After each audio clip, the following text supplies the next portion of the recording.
Now, Fifth, when you continuously call Puff gay, is that affect your relationships in Hollywood? I don't call him gay. I said. Let me read it, Fifth. Oh my God. Sorry I can no longer help you guys. Soon you will all be gay and happy. You are all now left under leadership of Puffy Daddy. Report to the nearest rainbow. Dinner Thieves in theaters January 19th. The post may be gone now, but everyone knows 50 Cent never holds back, especially when it comes to throwing shade at Sean Diddy Combs. After decades of tension between the two, 50 Cent is reportedly preparing his documentary production company to take on the troubled bad boy mogul. The project is rumored to explore Diddy's controversial past and the allegations tied to artists he's worked with over the years. We used to wake up and, pause, but like just back in the days when he was like 10 and I was a little bit older, his older brother, we used to fight over the frosted flake. And this time, 50 isn't moving quietly. The long-running feud between 50 Cent and Diddy appears to be heating up once again, as rumors swirl that 50 is developing a documentary focused on Diddy's growing legal troubles. But before anything official drops, here's 50 casually throwing shade at Diddy, yet again. P. Diddy allegedly assaulted his son's football coach with kettlebells, and I guess you guys are friends, but you immediately went on Instagram with this. Which is really funny. Yeah. It was really funny. Did Diddy find that amusing? He probably didn't. But, like when I first heard it, it just was funny to me because, like, no matter what you do, you get these different status. Like you'd be like writer, producer, a mogul. Yeah. And as soon as you get in trouble, they go rapper. Ah. You go right back to rapper. Right back to rapper. And then I saw that happen to him, and I was like laughing. I poked fun at it because it didn't seem like a real serious situation. And then when it kind of starts bad, no matter what it is, it starts bad in the news, and then it kind of makes its way over to something positive. Yeah. And no one reports it when it starts to become positive. Right. And then as it started to, work his way out, I felt better about me poking fun at it. Yeah. Many online users believe the rumors, especially given 50 Cent's history of stirring controversy and the intense public scrutiny Diddy is currently facing. Despite Diddy maintaining his innocence amid multiple sexual assault allegations, 50 appears determined to dig deeper and uncover evidence tied to the claims mentioned in court filings. After news broke that Diddy had settled a lawsuit filed by Cassie Ventura, 50 reacted quickly in a now-deleted Instagram post, writing, "He paid that money real quick," before later walking the statement back. The move left many confused, especially considering 50's long history of public taunts aimed at Diddy. For those unfamiliar, Cassie, whose real name is Cassandra Ventura, filed a lawsuit in the Southern District of New York, alleging years of abuse. She claimed Diddy subjected her to drugs, forced her to carry his gun, maintained a fast-paced, drug-fueled lifestyle, and physically abused her on multiple occasions, some of which were allegedly witnessed by his staff. Ventura later explained that she spoke out to share her story and support other women in similar situations. The lawsuit initially sought $30 million, which Diddy's camp labeled as blackmail, while his lawyers strongly denied all allegations. Though the case was later settled privately, the exact terms remain undisclosed. But people don't know the reality of Total. And the reality of Total is that Kima Dyson started that group. Puffy got into the mix later. But her mom was like their manager. Her sister Vita survived. Her sister Vita was with Irv Gotti before Ashanti got there. Like, these were girls who were making their bones in the game. They were making deals. They were getting deals. And they did this before Puffy came. Their name was breaking before Puffy got involved. Then Puffy got involved. And then the next thing you know, Missy gets involved. And when Missy got involved, everything changed. But what I hated more than anything was how Kima Dyson kind of got ostracized from the entity that she was damn near responsible for creating because she wasn't, because she was straight, because she had a husband, because she had children, because they had a family, because they had a business. And then the next thing you know, here come Puffy, Diddy, Dirty Money. Yeah. Yeah, real fast. They did nothing either. I mean, Danny King, nothing. Like his groups do nothing. Like they start off good, but I believe it's him. He's the number one denominator. You know what I mean? Hey, Clive Davis's artists kind of experience the same thing as Angie Stone. Beyond Cassie's lawsuit, Jaguar Wright has also been sounding alarms for some time, suggesting that Diddy's reputation within the industry isn't as flawless as it appears. Her comments have gained renewed attention, especially as she has made serious claims alleging coercion and exploitation tied to powerful Hollywood figures. How do you feel about him making her search for prostitutes who were dark-skinned with big black faces? That's literally what he made her search for. I mean, that's what he into. What do you think Diddy and Farnsworth Bentley's real relationship was? Concubine, master. Jaguar has further claimed that Diddy uses his fame and influence to intimidate and exploit young artists. She has even named individuals she believes were victimized, accusing him of abusing his power within the industry. When I started addressing my issues about what happened to Malik B and what happened to Flo Brown, I just started looking, as I've gotten older, like I dissect life a little differently now. I'm always looking for the origin of a problem. I'm not looking to deal with the fallout that is presently here now. If I want to get rid of it, I got to go to the origin. I got to figure out where it comes from, and I got to dig those roots up, and I got to make sure it can't continue to grow. But what made you tell about P. Diddy and Christopher Williams? Because they had it coming. They had it coming. I had no intention of ever telling that story. Matter of fact, I wasn't going to tell the story, but they kept posting nasty things about my kids on Instagram. Adding to the controversy, Reggie Wright Jr. recently stated in an interview that Diddy is not the stand-up figure he portrays online. According to Wright, much darker activity happens behind the scenes, particularly at the high-profile parties Diddy is known for hosting. Okay, I'm going to tell you something that I've never told anybody before on camera. Let me straighten the wig. All right, there's a Hollywood party. I'm not going to say any of the names, though. If Spirit give it to you, I will not deny what you say. Okay, it was a certain urban artist, but he wasn't black. Had a big record that just broke. He was married to an actress at the time. So it was more Robin Thicke. Yes. Okay. And it was at his dad's house, which I guess is his house now, in Sunset Hills. I went with an old associate of mine. His name is Jimmy, and he was the vice president of Andre Harrell's label, New America. You talking about Jimmy Irie? No, Jimmy's back. Oh, give it to now. me. But he was the vice president of New America, which was the label that Robin Thicke was on at the time. So me and Jimmy get to the party. It was very interesting. There was a certain supermodel that showed up at the party and was thrown out of the party for some very, very, very vulgar conversation, very loudly about people. There were video girls there that were dancing. Michael Rappaport was there that night. Who? Michael Rappaport. The one who's beefing with KD. With Kevin Durant. Is he an athlete as well? No, Michael Rappaport, the actor. He played Remy in Higher Learning. Oh, gotcha. Okay. Yeah, he was there at the party. And there was a guy that was a comedian. He used to be on MTV. He just kind of disappeared. He was there. And a few other people were there. Andre Harrell was there.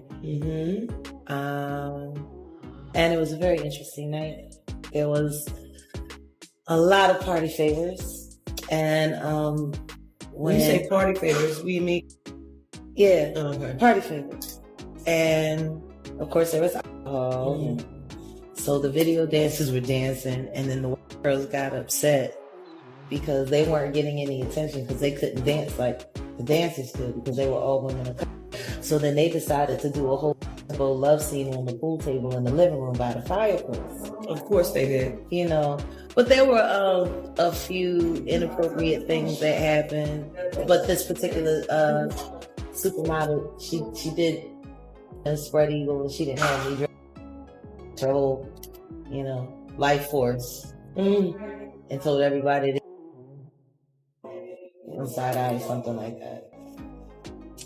I mean, Hollywood house parties are like that, you know, or you'll go and just out of nowhere, you know, things will just turn left. But it seems like as you said, it seems like this is like the norm. It's very normal. It is very normal. Jaguar also made disturbing claims about Diddy's associations with powerful yet questionable individuals. Some believe these connections explain why he has avoided criminal charges despite years of accusations. Others familiar with the industry allege that Diddy has exploited young musicians through his position as head of Bad Boy Entertainment. His former aide, T.D. Jackson, has been accused of being present at many of these alleged predatory gatherings. Man, what I think about it is this, you know, when I grew up in the church, the sinners was not supposed to have the same atmosphere with the saints. You have to be able to separate the two. So I'm looking at him as a saint going to a party that ain't nothing but sin, drinking, maybe fornication, man on man, woman on woman, he on she. But maybe he there to lay some hands on somebody. Maybe he there to save some souls. I know he got a contract with Revolt, so I'm just like, it's just real strange that he would be found at any kind of Diddy party or any kind of place with Diddy unless it's in a business atmosphere. So now what he's doing is he's making the Christians look real bad right about now. And you've been to these parties, right? Oh yeah, I was there when he was doing the white parties in the Hamptons and the whole 9 yards. So I know what goes on at the parties. If, you know, they probably got a little bit more freakier, you know, as time went on, you know, because they got to the point whereas that they didn't even care. It used to be secretly, you know, where people used to go to, you know, separate rooms and different rooms, and they wasn't doing that out in the public, you know. So, but now they don't care. Men kissing men and all this other stuff. It's crazy. I was getting calls from females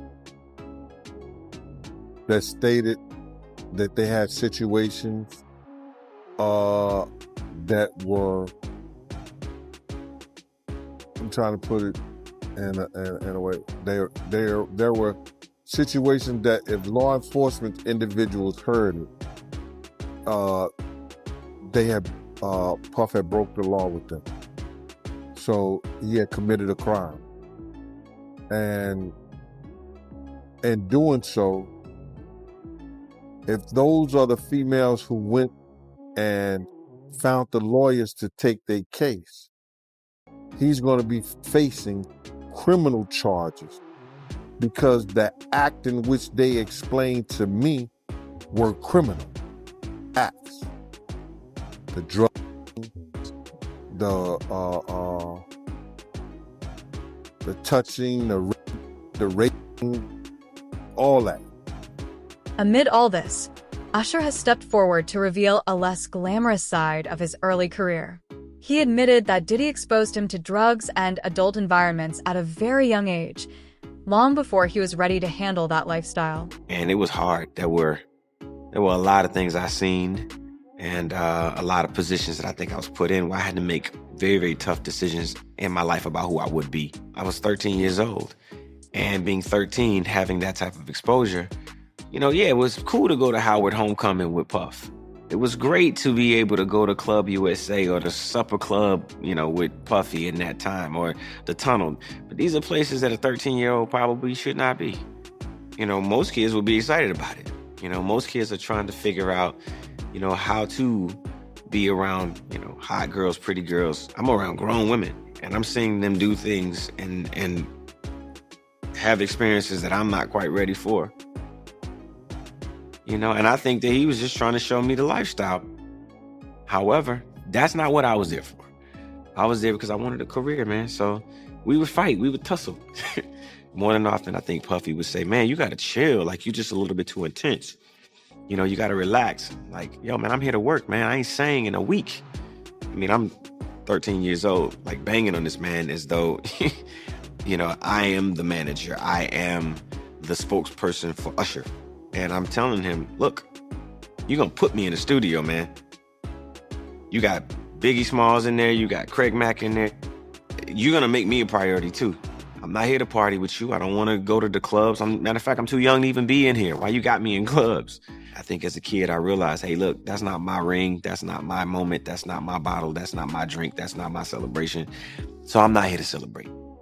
I wanted people to be excited about me the way that they were excited about him. I wanted my own success.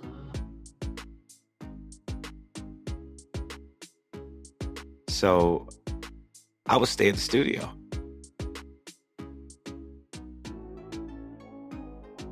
All of what I could absorb from being an artist, being around other performers like Mary J. Blige, Jodeci, Al B. Sure at the time, Missy Elliott, Timbaland, all of these people, I would just absorb every bit of what I could get my hands on.